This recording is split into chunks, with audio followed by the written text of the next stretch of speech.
it's Wednesday night. That means I'm at the Shared Universe Studios in the Jersey Shore. I mean, that's where I wind up every time on a Wednesday night. Hey, I'm Rob Akinpour. This is the A-Game. On the other side of this platform, this is a gentleman who, you better turn the volume down. I'm feeding back. I caught that. Well, here's a guy from the Jersey Shore who I just found out recently is not on the Jersey Shore anymore. So, AJ, I apologize for that. I didn't get that memo. Oh my God. a lot of people did it. It happened so quick. We wanted to kind of really make sure that it happened before we put it out there. But yeah, we're here. They settled into Florida, but we'll be coming back to Jersey for a very special event, which we're going to be talking about, happening October 9th at Lacey Township High School. AJ Befumo will relive his childhood, so to speak. And I'm glad we're getting to talk about this, AJ, because I remember when I met you at Bar A, you were talking about your life in wrestling, and it's fascinating because a lot of people don't realize that to get into this, there are so many steps before you actually could get to the highest level, and you were kind of trying to take those steps late 90s, early 2000s. I mean, where did it all start? I mean, my head was thinking, in Jersey, Iron Mike Sharp had a academy. Was it with Mike by any chance? It was. Yes, I did get my start at Iron Mike Sharp. A lot of the guys that I'm very close with today did get the start at Iron Mike Sharp when it was in Bricktown. Oh, wow. Iron Mike had moved on from Bricktown to Asbury Park by the time I started. So if you ever see that Robert De Niro movie, he was in San Francisco, but it was filmed in Asbury, Yes. and where he pulls up, that was the police station in that movie. That's where I learned to wrestle with Iron Mike Sharp. Oh, wow. It's a good way to get started. I mean, Mike had a great career for the longest time, God rest his soul. I mean, he was that opponent. He was always that guy. You put him in the ring, he probably doesn't win, but boy, he gives you a match. Yeah, no doubt about it. He was Canada's greatest athletes, and all of us that learned from him are better for it. And, he died a few years ago, and he's missed greatly, but one of the best guys you're ever going to meet. So let's go back to that time. You know, you're getting started. You're probably averaging, about maybe a match a month, maybe 2 matches a month during the peak of that 2-3 year stretch where you're trying to establish yourself as a wrestler, and you're doing – what a lot of people may not realize is that in wrestling, like a lot of sports, like with baseball, like with hockey, there is the minor leagues of wrestling, and you're trying to develop your craft to maybe get recognized by, at that point, the WWE. So, exactly, yeah. So one of the organizations, if I did my homework correctly, PCW was one that you were. Yeah. And photo number 5, CJ, so I can get the logo up there and give them a plug because they're still doing their thing, as a matter of fact. So. I think that might be a different PCW, Rob, but actually really good research on your part. Let's bring that logo down. It's a different PCW. Now. I got the wrong logo, but good research. I get an A for research, a D on the logo. But yeah, the PCW that I wrestled for, which was the best independent organization anywhere in the nation, it was run by Donnie Bucci, who is going to be promoting the show that I am going to be on once again, October 9th, the only promoter in the nation that could have gotten me to wrestle one more match. So, Donnie, thank you so much for everything. But yeah, PCW was Phoenix Championship Wrestling. It was an organization run out of Toms River. And as far as New Jersey independent organizations go, top notch. And that was, in a hard way, it's like you're wrestling in high school gyms, you're wrestling wherever you could. And it was about getting exposure. So, this is not the glamorous side of it, but it's like, you're not doing it for the money, but you're doing it for the fun. And, dude, since I've met you, you've always been in tremendous shape. But if we can go back a second. CJ, photo number 7. Oh, no. Oh, no. Yes! Howard Child, Eric Justice. And here's the thing. I think you're in better shape now than you were then. No. You do look it. You think so? I think so. In this picture right here, I think that was the, let's bring that up again. Yeah. This, I think, was the best shape I was ever in. I was probably about 255 pounds solid there. Wow. Now, this picture right here was taken in February 2003. And the reason I remember that date is because in March 2003, that's when I went down to Louisville, Kentucky. Right. For a tryout with Ohio Valley Wrestling. And at the time, Ohio Valley Wrestling was the developmental territory for WWE. Yes. And I was in that training camp, that tryout camp, with a lot of stars that did make it to the WWE. What was that like? that the week that I was down there in Louisville in OVW, it was you know what? It was a very, very good experience. Mm-hmm. So it was not at all what you heard of the, like, if you've ever heard stories of the WCW power plant where they were just thousands of push-ups and running into submission.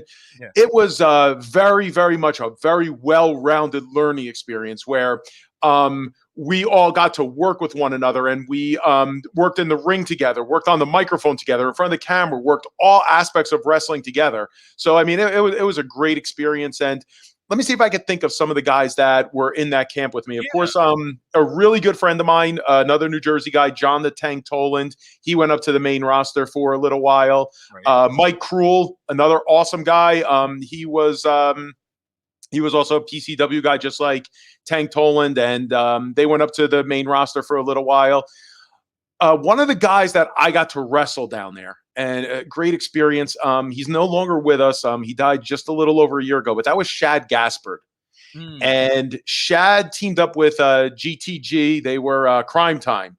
So he had a really nice run in WWF. I mean, big dude, heart of gold.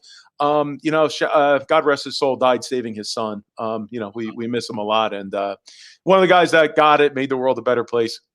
I like to hear that. And as you were saying, you were talking about the mic skills, and I think that's the interesting conundrum about this business. It's not just the physical; it is about creating the character, creating the mic skills, and having the full package. What was easier for you then? Was it the physical and doing the moves, or was it because I know you have personality? Here's the thing, AJ. I don't think personality was going to be an issue with you. I excelled on the microphone. I definitely excelled. I excelled on the microphone. I excelled having the crowd come to see what they paid for, enjoy the show, have a great experience before, during, and after the show. Right. I was a little clunky in the ring. I was okay. I was okay. I was a little clunky in the ring. There were just things that. Maybe back in the 80s when wrestling was a little bit more clunky and didn't move like it was today, I probably could have hung with those guys. But, when you see the talent that's in the ring today and everything is just so smooth and they are just so athletic and coordinated, that's not me. Well, since you're talking about today, I mean, let's fast forward 20 years to where we are now. Could you have ever imagined that, all right, WWE is as big as it is. AEW has suddenly emerged. NWA is owned by a rock star in Smashing Pumpkins lead singer Billy Corgan. Okay. And you've got other organizations that are still making an impact, every pun intended, TNA Impact, who are doing their thing. So, I mean, I wouldn't have imagined that 20 years later we'd have so many different organizations. I would have thought we would have had the monopoly, but it seems like AEW may have opened the door a little bit more for wrestlers, and seeing these other offshoots benefit from that. I haven't been watching recently. So I CM Punk going back to AEW did grab my attention. Sure. More for the crowd reaction. And that was a great crowd reaction. Down. Yeah. That was just outrageous, that crowd reaction. I mean, that right there, Rob, is the best crowd reaction that we've seen since I guess it was probably 98 or 99 when Stone Cold Steve Austin came back to help Mankind win the world title. I would agree with that, yes. That's one of the most outrageous pops you'll ever see in your life. Go back and watch that if you haven't seen that one in a while. Yeah. I don't think I've ever seen a crowd react like that. But this is as close as I've seen to it since that time. But to answer your question, what it seems to me that AEW is doing, and I haven't really dug into it that closely, but it seems like what they're doing over what WWE will ever do is they're listening to their audience. They are listening to their audience, and they are giving, instead of shoving a product down the audience's throat, the AEW seems to really be listening to their audience and delivering what the audience wants. That's saying a lot. And as a matter of fact, this refers to your event on October 9th, because one of the guests at the event, if I can get photo number 2, CJ, is a guy who was in WWE. He is a Hall of Famer. But absolutely, now it's part of AEW, Mark Henry, the world's strongest man. And I've seen him recently. He's probably in better shape than he was even a few years ago. Looks fantastic. And I think that's great that he's making an appearance at this event for you. I mean, do you have a relationship with Mark at all, or is it just your promoter friend kind of reaching out to Mark and saying, "Hey, would you make the appearance?" Or what was the deal with that? Okay, so let's pull that picture up again if we can, please. Let's do that. Sure. All right. So if you look at the BWO, The Blue World Order, The absolutely. Blue World Order. I cannot wait to actually be in the ring and hear that theme song. I got to tell you the truth, Rob. I've been practicing it over and over and over again. I can't wait to see Meanie dancing to the left of me and see Nova doing the guitar to the right of me. I just cannot wait for that moment. So all the way to the right is Mike Bucci. Yes. Great friend of mine from Tom's River, Hollywood Nova. So Hollywood Nova, when he came out of wrestling, he came back to New Jersey. And I moved on to the banking industry by that point, still in the banking industry today. And Nova came back, stayed with me for a little while. We had some great times together. He started learning the business and really growing in the business, and he's just really taken off. I mean, couldn't be happier for him. Right. And it was during that time that he introduced me to Mark Henry. So I didn't get a chance to go up to New York that weekend. We were supposed to go up to New York and get some fried chicken and everything. So I was heading the other direction that weekend. But, I did get to talk to Mark all throughout, Mike, bringing him up to New York. And I am just so excited for the opportunity. I mean, I've heard nothing but amazing things about Mark Henry. I just can't wait.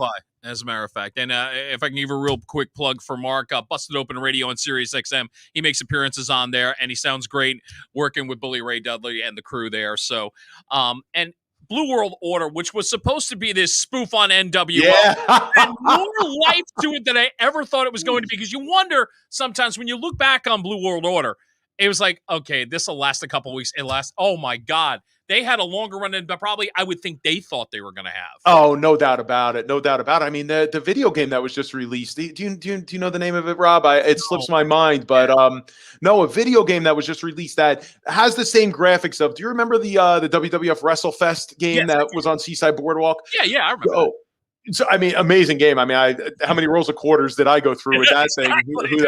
Who the heck knows? But yeah, the new wrestling game looks just like those graphics, and the BWO are part of it. Oh wow. I mean, they have to be thrilled about that. I mean, that's the ultimate right there when you're like, okay, we're not a joke anymore. We're recognized, and then that's got to feel really good.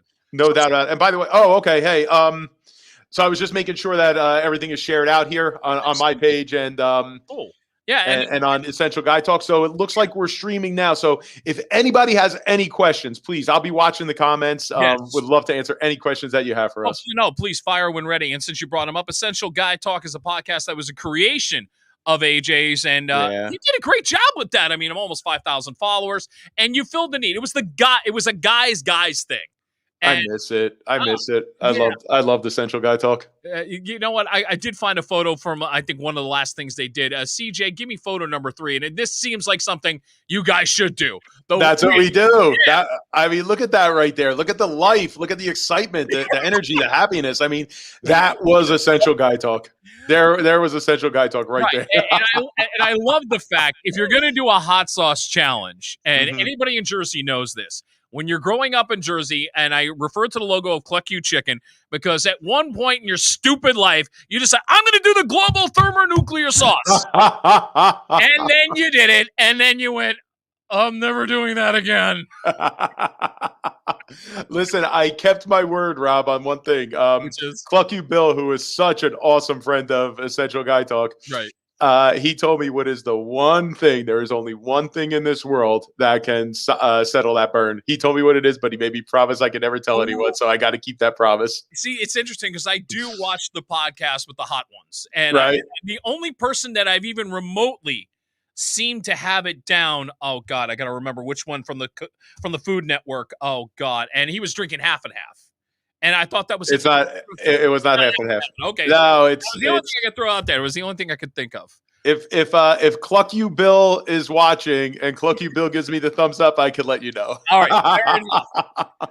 But the other thing about Essential Guy, that it still has about 5,000 followers. I mean, you got to feel good. Rob, before we move on, so Cluck You Bill provided so many meals to Essential Guy Talk. Right. And one night we were in the studio and we were recording Essential Guy Talk and we didn't have any food on the table. And all of a sudden, the Cluck You delivery man shows up and says, "Here's a gift from Bill." You gotta love that. I mean, he was a Oh, it real was supporter. amazing. It was That's amazing. fantastic. Hey, real quick, from the loving and amazing bride, Mhm. Erica Goldsmith Befumo. Yes. She writes in there, the power child, Eric Justice, with the big muscle. Yes, he's got it. Erica and I will be celebrating 16 years of happiness tomorrow. 16 years of marriage. We have two. I couldn't ask for two greater children in the world. Ashley and Eric. Cakes, love you so much. Thank you so much. Love you, babe. That's another interesting angle with this for you to come back for one more time. Your kids have never Yes, seen you in the ring. They've that's never what seen this is you all do that. about. That's great. So That's what this is all about. so for them, it's gonna be like, okay, Dad, we've heard you talk about this. Now we're gonna actually get to see it. I think that's great. I mean, if that's the motivation, I think it's a fantastic motivation, AJ. It is the motivation, and I'm 45 years old. This is it. Yeah, I'm saying, for you to be willing to probably, okay, I not only have to get in shape, I've got to learn the moves again. I got to make sure I'm doing Yeah. it right. So it's that you really do probably have to take at least a month or two to kind of go, all right, I got to get this right. I'm doing it in front of my friends and my family. Yeah. I've got to make this look good. And I want my kids to sit there and say, yeah, your dad did this once and did it okay. No doubt about it. You've known me for a while, Rob. You know Yes. that I put it out, and I put it out 100%. So, Yeah, question. that's going to happen. And yeah, that was the big motivating factor. Now, Rob, what happened here was this match was originally supposed to take place March 2020.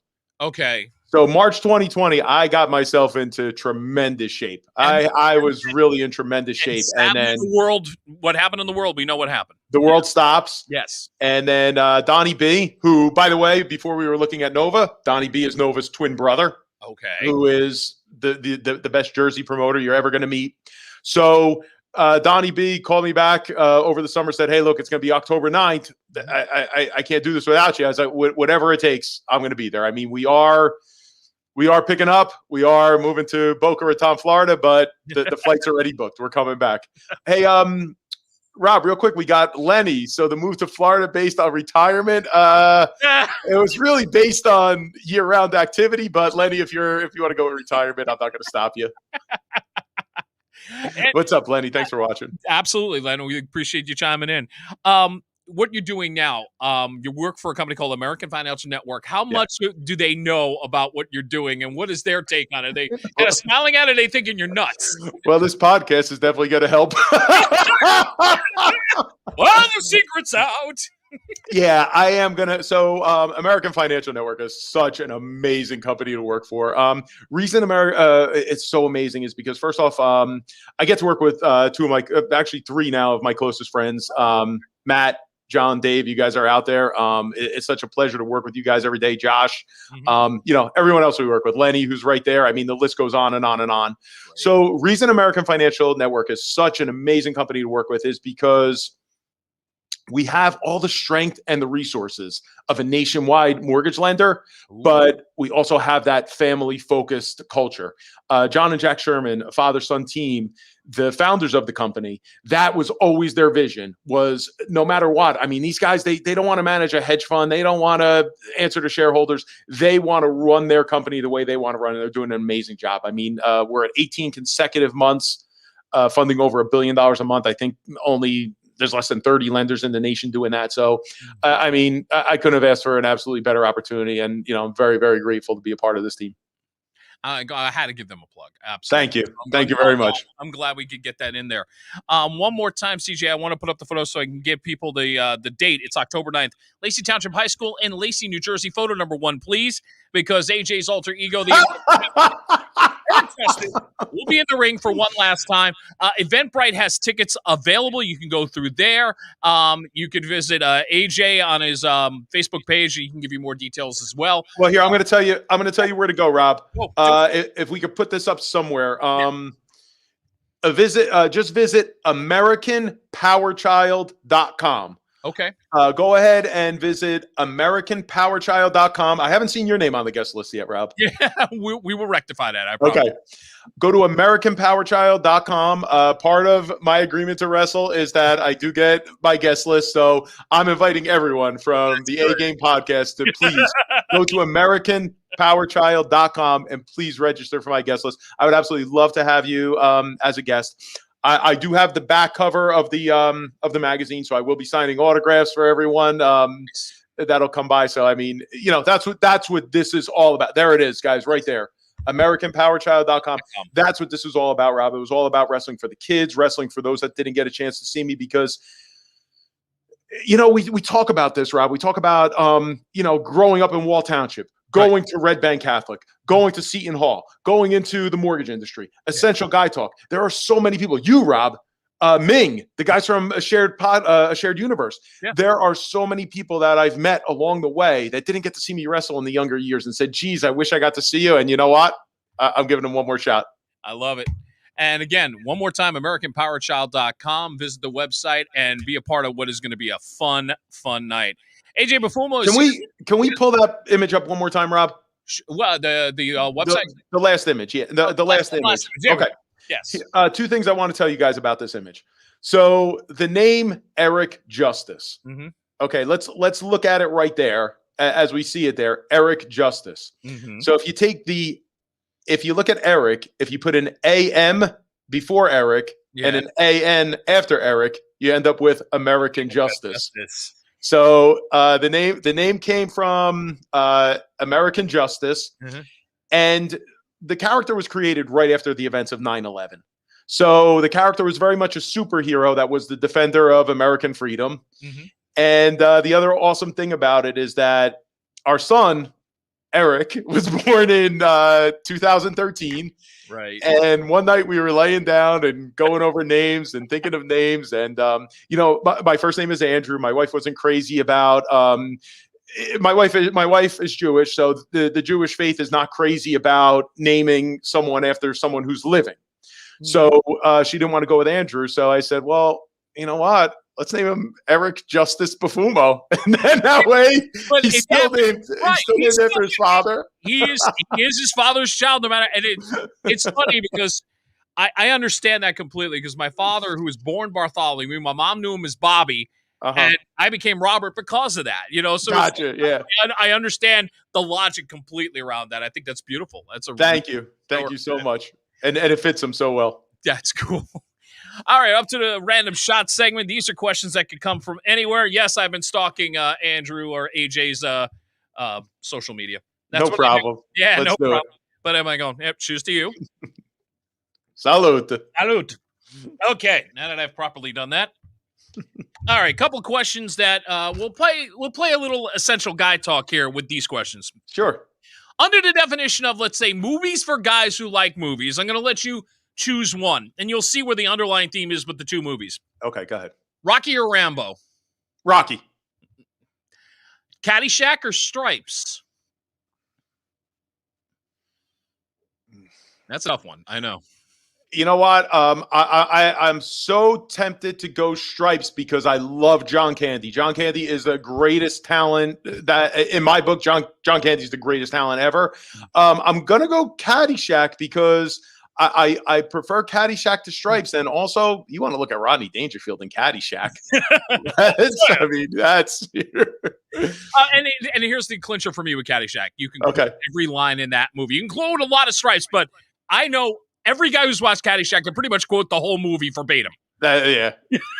And forgive me, I can't remember the actor's name. The guy from what was that show that he had the two daughters? The antagonist in Caddyshack.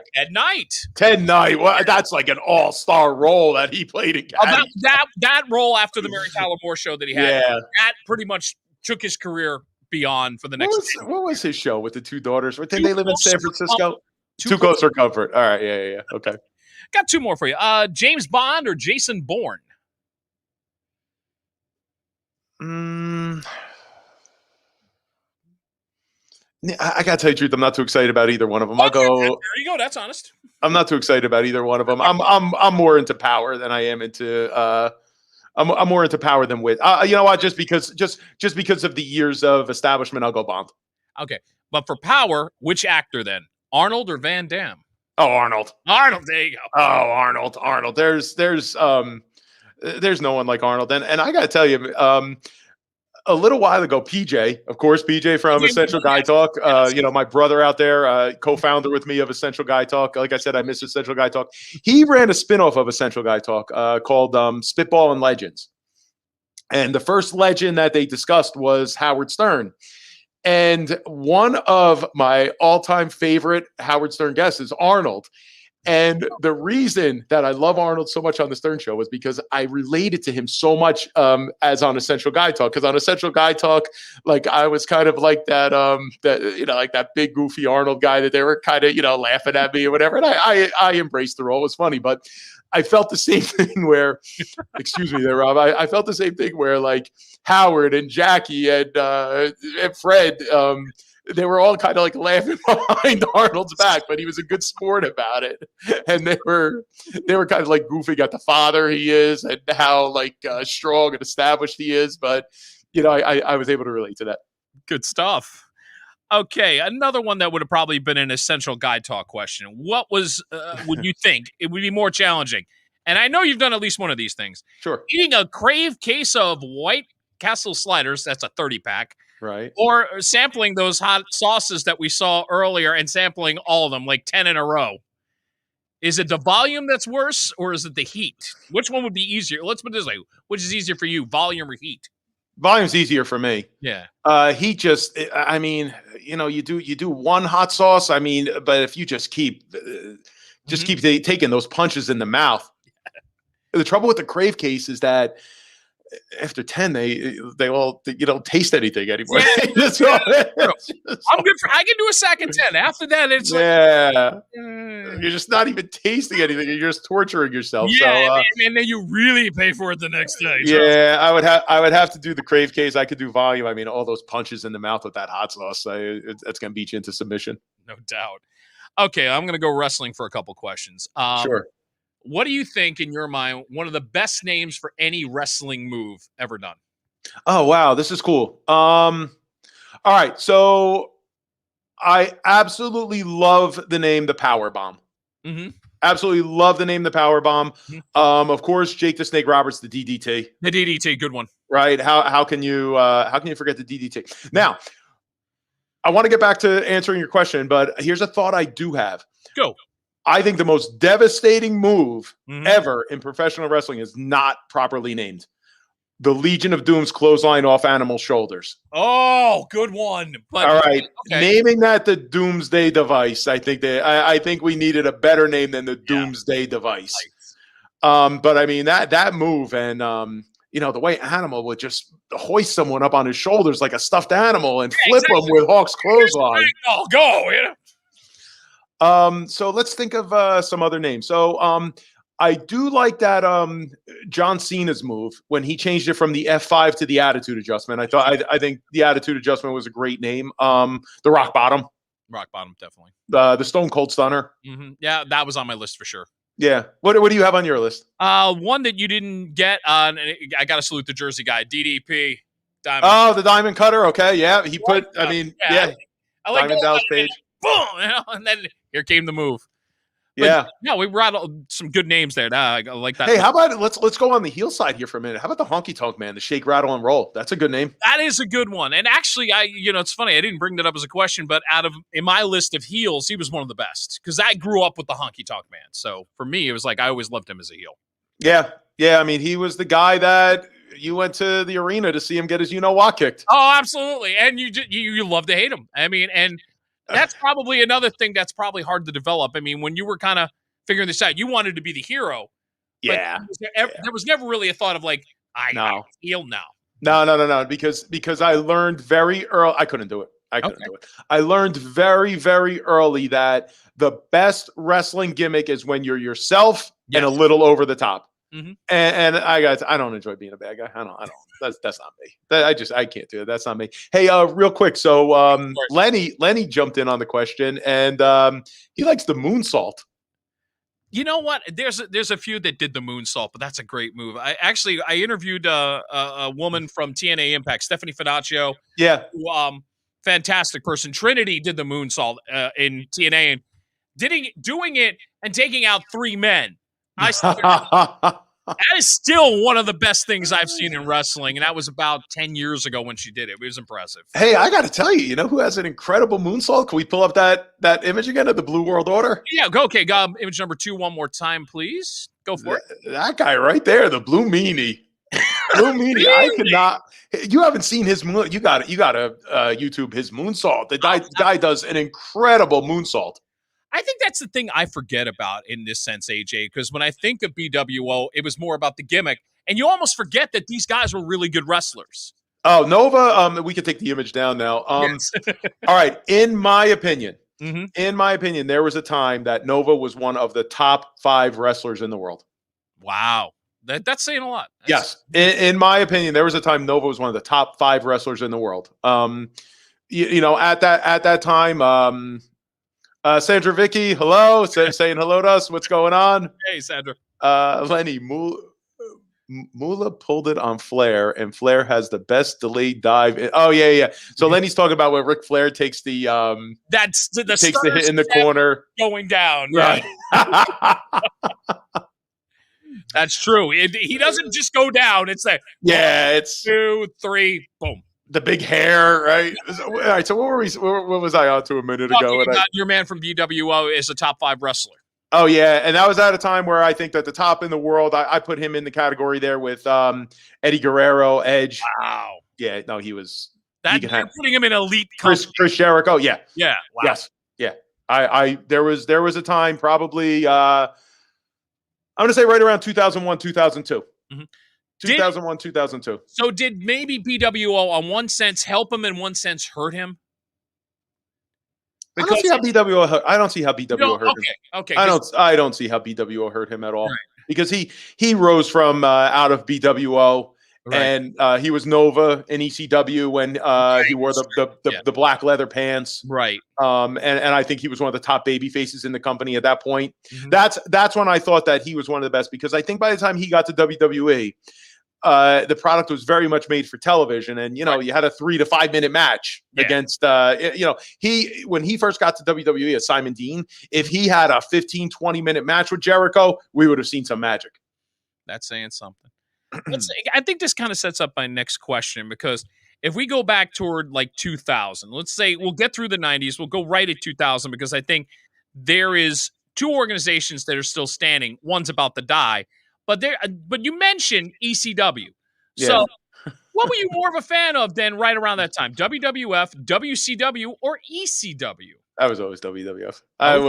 Because it hooked me in when I was a kid. So You know how I got into it? How did you get into wrestling? How did you start to love it? It was watching it on Channel 9 out of New York, WWOR, and then it would be the Saturday clip show. So I'm watching Vince McMahon, and they would be showing clips of all the events. And then, I think the first one that really got my attention, Macho Man Randy Savage. Oh, the greatest. You know what? All right. So you could tell me that The Rock was the greatest on the microphone. Rock was the greatest on the microphone. You could. Nobody sold more merchandise than Stone Cold Steve Austin. True. Nobody could control a live crowd like Hulk Hogan. Agreed. I think the best in-ring performer, you know what? Even though I'm not a huge fan, I'm going to tell you why. I think the best in-ring performer was Shawn Michaels. I could debate you with a couple, but I can't. I could debate it, but I understand why. Who do you want to throw in? And I'll tell you Michaels, but tell me who you want to throw in there. A couple that come into my mind, and because you take the Snake out of the realm, Jake the Snake Roberts was a great performer, a technical wrestler.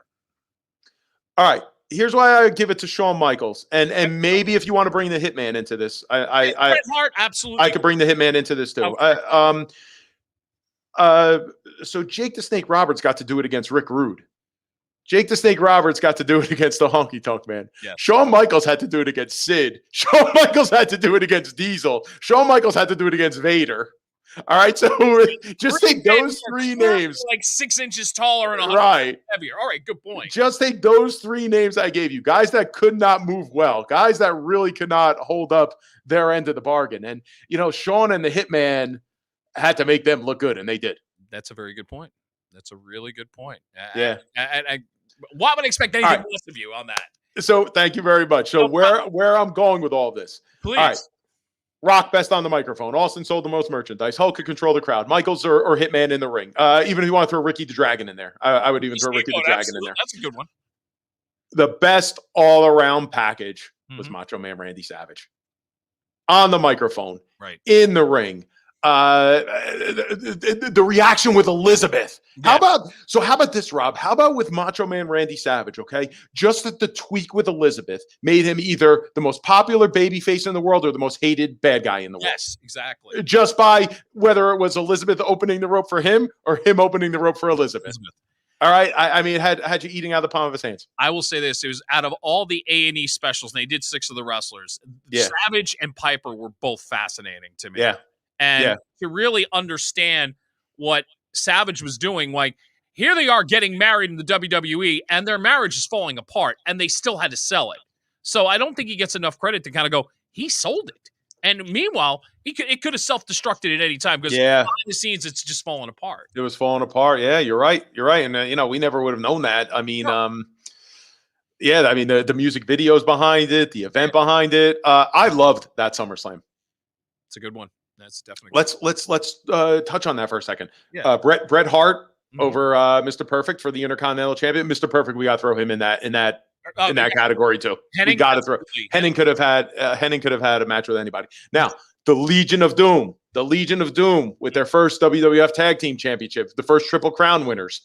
Okay, they captured NWA, AWA, and then WWF that night. A huge match that night that just got lost in the shuffle. Boss Man versus the Mountie. Ooh, yes. Boss Man was popular at that time. That got great trailer, man. He got lost in the shuffle somewhere along. He even had the action figure out on him, and it was selling at one point. I mean, he gets lost in the shuffle, man. He did his part. He was unbelievable. And then you had Hulk and the Warrior versus Slaughter, Sheik, and Adnan. Yeah. As a matter of fact, AJ, can you pull up the comments again? Because somebody mentioned the Iron Sheik as the camel clutch. Aristotle John, that's a good one. That's a good one. That's a very, very good one. The camel clutch. And Lenny, one more time, and he makes an interesting point. Come on, in-ring personality has to be Piper. I mean, Piper may be out of ring for Piper's Pit, for sure. In-ring, he was phenomenal. He's in my top 3, for sure. He's one of your top 3? Top 3, I don't know if I put him 1, but definitely top 3. Who's your Mount Rushmore? Give me your pro wrestling Mount Rushmore. Personalities, The Rock, Roddy Piper, Randy Savage would definitely be 3 of my personality guys. Okay. But I would say for overall, and this is a tough one, but I got to put Steve Austin on there for everything. Yeah, Austin's got to go. For the impact that he made. I've got to put Piper on there because of Piper's Pit and because of everything that he able to do. And he crossed over in the WCW and really, I think he made it bigger than Hogan because Hogan went rogue, but putting Piper in WCW brought more just pizzazz to it. And again, just so poorly done. The funny thing is, looking back on it, I mean, WCW screwed up the Hitman. How could they screw up the Hitman? I mean, don't know. The night after the Montreal screw job, they can't think of anything better than having Razor Ramon sing "Oh Canada" with a Canadian flag to bring the Hitman in. Look at what AEW just did with CM Punk. That's how that entrance should have been. Well, that's the thing. I think, if anything, AEW is at least on their homework and say, we are not going to make the mistakes of the sins of our past fathers. And so far, they've not misstepped. I got to give them credit in the world. Now, I will tell you this, Rob. This can't go unnoticed. Okay. Having Cult of Personality as your theme song and being able to bring that over with you. I can tell you, Corey Glover, the lead singer of Living Color, has even said, it's just, he has been so happy that the song found another life because of this. Because the popularity of CM Punk actually made that song popular again. And it was already a popular song, but it's a great-ass song. It is an insane song. And where's my buddy Rob Smith? I hope my buddy Rob Smith is watching. So when I first started wrestling in 1996, Rob Smith said that had to be my theme song, and I didn't do it. And where are you, Rob? Yes, Rob, I got to give you a shout out on that. Rob Smith said Cult of Personality had to be my theme song. I didn't go with it. At the time, my theme song now is, and has been since 2003, is There Goes My Hero by the Foo Fighters. Oh, there's a good one. Absolutely. That'll be But prior coming in on. There you go. What's that? least we know what you're entering in on Oh, October. you'll know. Yeah, no, it's There Goes My Hero by the Foo Fighters. There's no secret there. You know what I used for a little while just because I love it. Didn't really fit my character, but the opening beat just got the audience so revved up and knew what I was all about, and it was King Nothing by Metallica. Yeah, no, you don't have to even go into the song, just the beginning intro. Absolutely. Yeah, that was it was an instrumental. It was Right. an instrumental, but it had that ba-na-na, ba-na-na, ba-na-na, ba-na, ba-na. I'm going to give you one more random shot. I'm going to go back to like something that the Essential Guy talk would probably do. What do you think, and I'm going to use both photos, AJ, so get ready, is more manly? Photo number 4, please, CJ. The 99 can pack of Pabst Blue Ribbon, or photo number 6, the Jameson's wall lamp. Oh man, I'll go with the wall lamp. I like that. I got to go with that Jameson wall lamp. I can see that being a debate with you. And yeah, there's some craftsmanship going on there. I mean, you know, the beer looks like Ziggler just stacked it. Well said. So Lenny puts up here, I guess his Lenny's Mount Rushmore is Ric Flair. And the Triple H, Shawn Michaels, and can you read the rest of that comment? Billy, Billy, maybe Billy Gunn. Oh, X-Pac, I guess. X-Pac, X-Pac, and probably Billy Gunn. All right, my Mount Rushmore. Yeah. I do have trouble with number 4. I do have trouble with number 4. Okay, for me, the three automatics. Hulk, Rock, Austin. Okay, can't argue with any of the 3. Hulk, Rock, Austin. Now, 4, I gather you got like 4 or 5 that could go. I have 3. I have 3 that I really have a tough time in there. Okay. Number 1, we talked about a moment ago, Macho Man Randy Savage. Right. Gun to my head, I'm going to pick Macho Man. But I'll tell you who the other 2 are. Yeah. Gun to my head, I'm going to pick Macho Man for all the reasons we already discussed. Sure. Other 2, Undertaker. Yeah. The streak. That streak should have never ended. Yeah. That streak should have never ended. There was no reason at all to end that streak. Yeah, that again, you look at that and go, WWE, I think you may have blundered on that one. No reason at all to end the streak, especially not the way it did. Yeah. And Andre the Giant. You know, what's interesting is that I've watched the HBO special on Andre, and I think when you look back, he had to lose to Hogan. I understand that. Yeah. Looking back, he had to pass the torch. But the way they kind of tried to make him into a villain is like, no, this wonderful giant-hearted guy, I can never see as a villain, even though they're trying to make him into a villain. I almost think that it was just, it tarnished everything that Andre was about. And I almost look back and go, Vince, you screwed up there. In a weird way, I think making him a villain was a bad idea. You somehow had to make him a hero again, even if he never won the title. Yeah, I mean, you stumped me on that one because you got I never ever thought of it that way because Hulk was just so larger than life at that point. True. But that move had to happen, and you know it's funny because you watch the documentary how Hulk is saying, you know, and then Andre's going now, and you know he scooped him up. I mean, what he did, hey, that was the perfect way to do it. But Andre was never the same after that match. No. I mean, so first off, remember a few minutes ago we talked about me playing the role of a heel, and it's just not in me. Andre didn't have it in him. Andre. No, you hit it on the head. It's exactly it. Andre just could never really be the heel. I think he didn't embrace that. He didn't like that part. He did it for Hogan, fine, but the fact that he had to still be a heel after that, I go, no. Yeah, I'm with you there. So almost very much how right after WrestleMania 7, Sergeant Slaughter began, you know, I want my country back, and began that campaign. Yeah. Andre probably should have come back with that, and you know, Heenan, they could have found 2 other monsters for Heenan, and Andre and Hulk could have teamed up again. Mm-hmm. That probably would have been the way to go there. Andre's health right after WrestleMania 3. Did you ever go back and watch the Survivor Series of '87? Did we have SummerSlam '88 at that point yet? No, right? I think SummerSlam '88 came later. So if we watch Survivor Series 87, and then you watch WrestleMania 4 in Atlantic City. Right. I mean, Andre was just holding the ropes to hold himself up. Yeah. He really fell apart after 3. You know what? I gotta have to have you come back just so we can talk wrestling more. This is just a blast. But in a weird way, this was part of what Essential Guy Talk was about. You would talk stuff. Yeah. I miss Essential Guy Talk so much. You know what? Yeah. here's what it really came down to. It really came down to missing my family on Tuesday nights. Okay, that's fair.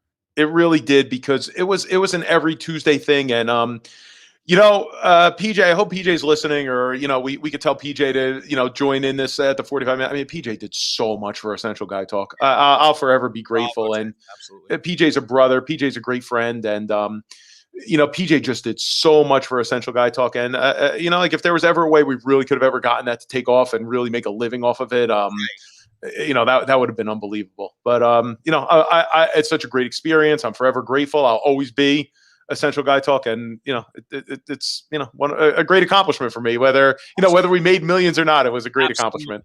Absolutely. I'm going to give you the date one more time. It's October 9th, Lacey Township High School. It will be AJ's one and only return into the ring. Photo one more time. This is it. American Pyro Child Eric Justice will be there. And also, don't forget, photo number 2, please, CJ, as we're wrapping up. The Blue World Order will join our friend here, AJ. Also an appearance from the Hall of Famer and current AEW member, Mark Henry. And one more time, AJ, website for the tickets. The website is AmericanPowerChild.com. AmericanPowerChild.com. There it is right there. So please, if you do come out to the show, let me know that you watched the A game, you came out, because I really appreciate Rob doing this, and this was such a great time. So, Rob, I told you I have a little treat for you here. Yeah, as we're wrapping up. All right, as we're wrapping up, a little treat for you. So, on Essential Guy Talk, my gimmick was rapid fire, and it's you kind of went into rapid fire with me. So, right. I got some rapid fire here for you. And throwing it back on me. Oh, this ought to be interesting. I'm throwing it back on you. And of course, you with the boss, the 80s rock station. So I'm going with the 80s rock theme. And here we go. Go for it.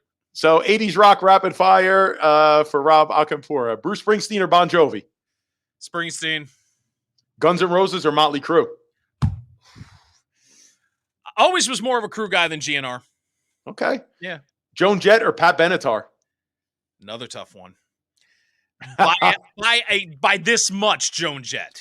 Okay. Yeah. What song put it over for you? Believe it or not, her cover of Dirty Deeds Done Dirt Cheap, and she pulled it off. When she pulled off that cover, I was like, okay, Joan Jett can do no wrong in my book.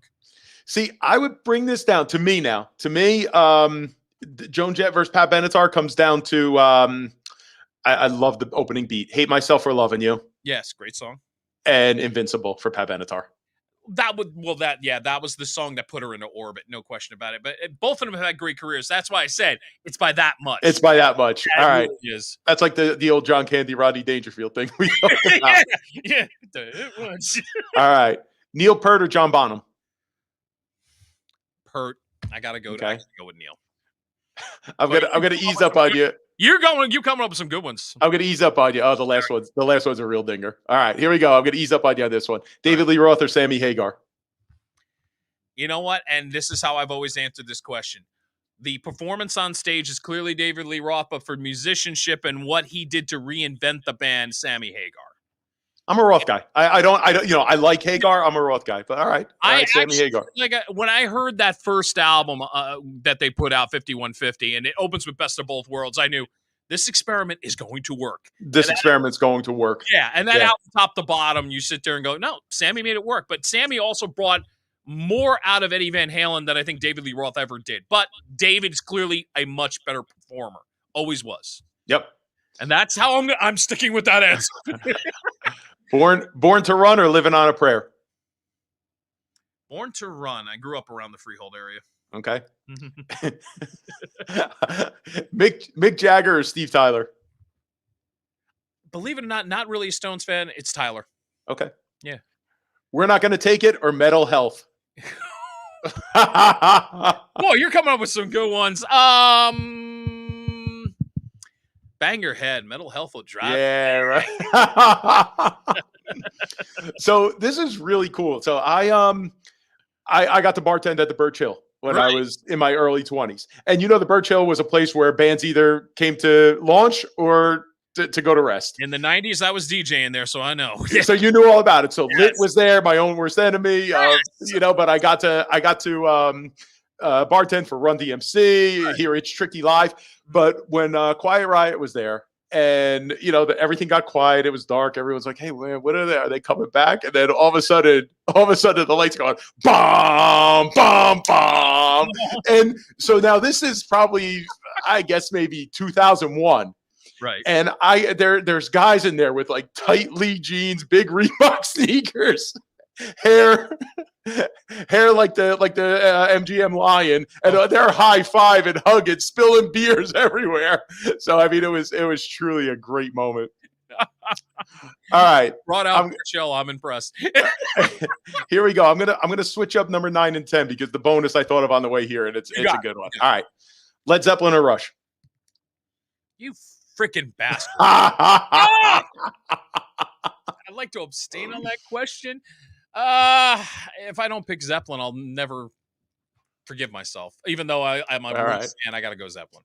All right. That's all right. You picked Pert before, so you represented Rush. Yeah, I did represent. There you go. I'm going to go easy on you for one round, and then I'm coming back with the tough one. All right, fair enough. All right, here we go. Heart or Blondie? That is tough. That one's tough? Okay. I think that is tough because it's like 70s Heart, 70s Blondie, both at their peak.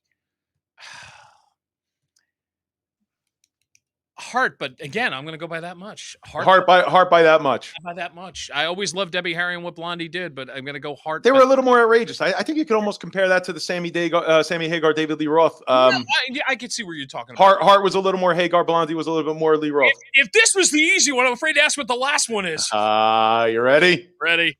Drum roll.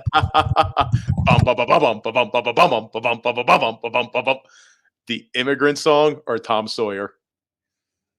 I gotta